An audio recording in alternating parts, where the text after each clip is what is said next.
Digest. So tonight we'll give out 10 points to,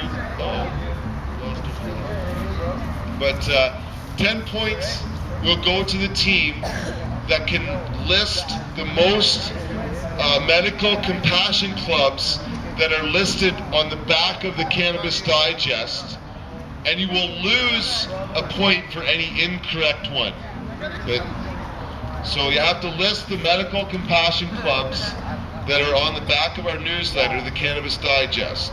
And there are many of them in Canada, and they all have different mandates that are really interesting to find out about. I just was on the phone today for 15 minutes from a new club in Toronto that I will put on the next newsletter. I think they call themselves the Medical Compassion Clinic, and it's the 4th club that I know of in Toronto now.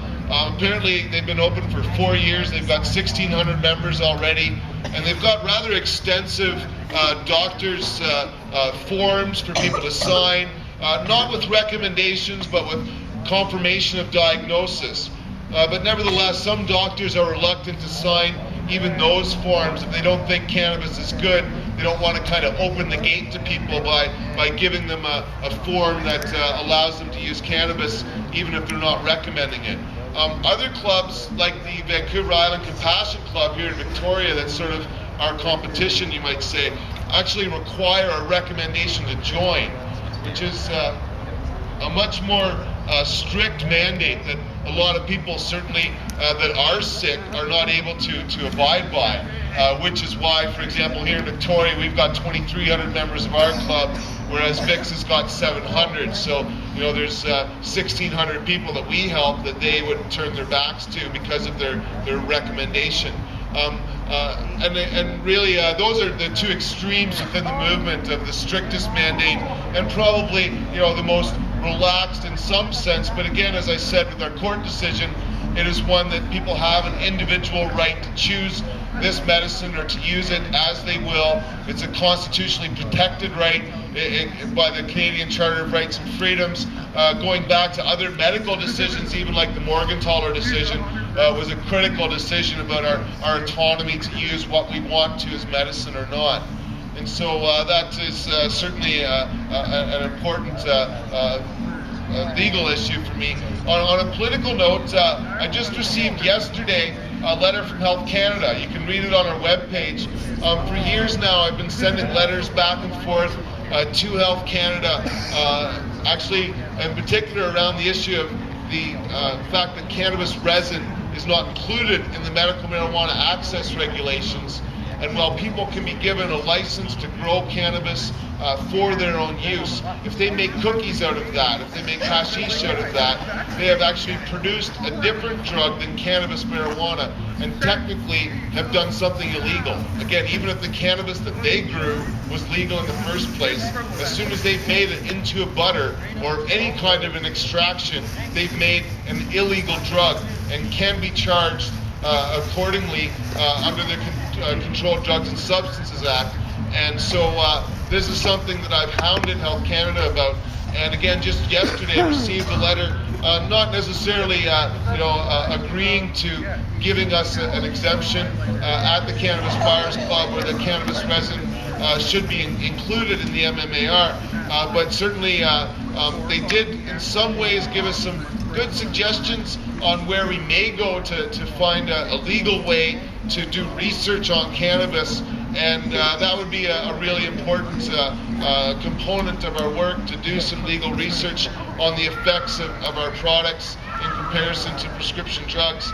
And so if you want to kind of find out what is happening again with our club and Health Canada and some of the current issues, I'd invite you to read this letter again that's on our forums at hempology.ca. And I'll bring it next week to kind of read a little bit so you get an understanding of some of the rhetoric that they come up with, which, and maybe just before I finish this question, I'll kind of give you an idea of how dumb the bureaucracy is. They start out by saying that they are open to comments from the public to improve their program. And then they admit that they used to have a stakeholders committee to make comments and changes but that committee's job is now done.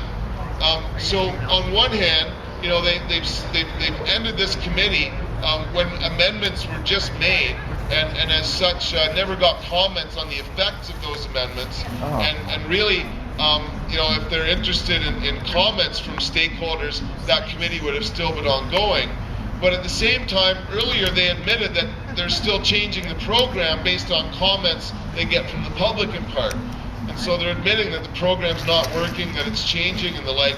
But on the other hand, they're saying they don't need a stakeholder committee anymore.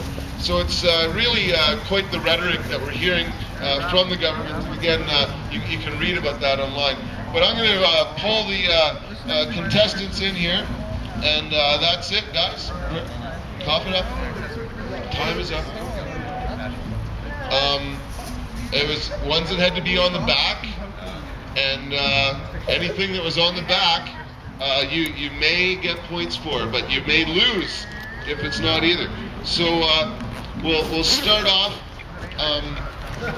with our 420, our leaders, the Toronto Compassion Centre, the Cannabis Buyers Club, the Green Cross in Vancouver, the Medical Compassion Clinic that I named. I'd only heard about yesterday, so it couldn't get in the newsletter, which is one of the reasons I mentioned it.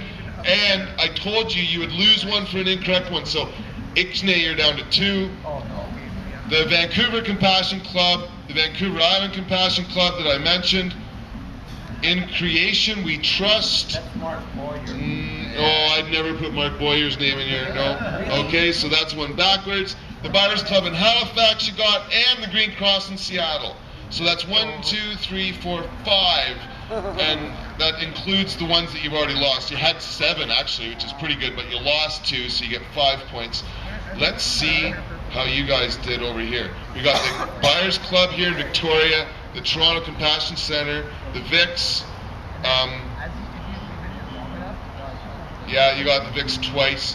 And the Krieger Foundation, I think we've taken out. Yeah, the Krieger Foundation's gone down. Grant's gotten in so much trouble that he's no longer operating in Calgary.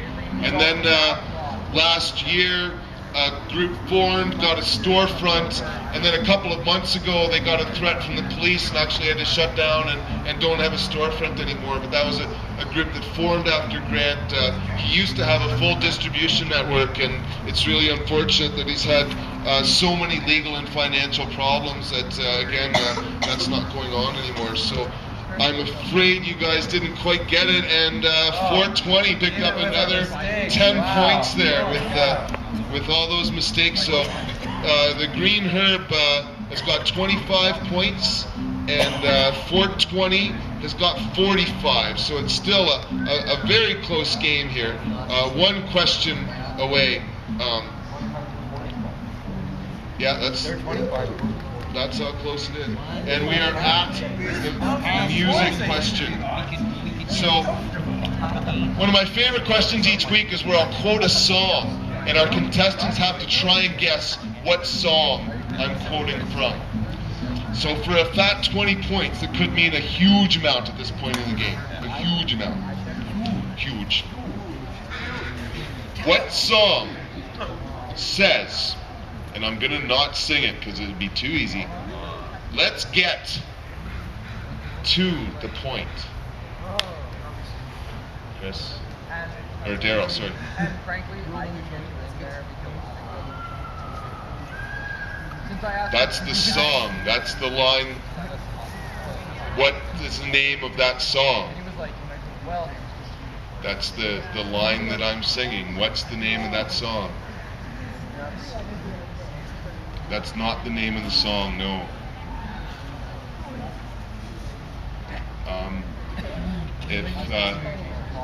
Last Chance with Mary Jane. No, it's not Last Chance with Mary Jane.